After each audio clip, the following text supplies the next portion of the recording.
Yan mga kanyaman, on this video po mga kanyaman, hindi na po tayo nagluto sapagkat meron po tayong natirang pumpano. Yung niluto po natin sa sili po, ayan meron po yan. Tapos meron po tayong kamatis at saka may ginamos po na may sili. Nilagyan ko po ng konting mantika.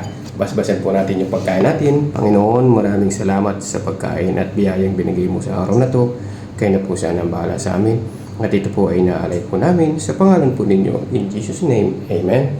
Yan mga kanyaman ha. Kayo po ba nakaranas ng ganito mga kanyaman? Yung nilalamas, yung sabi nga nila, mas masarap daw po yung kamatis pag nilamas, di ba mga? Yan mga kanyaman, subong kanyaman po tayo. Ayan ha, para sa inyo po yan. Mm. Mm. Mm. Ang sarap ng ano, yung alubebe po o ginamos.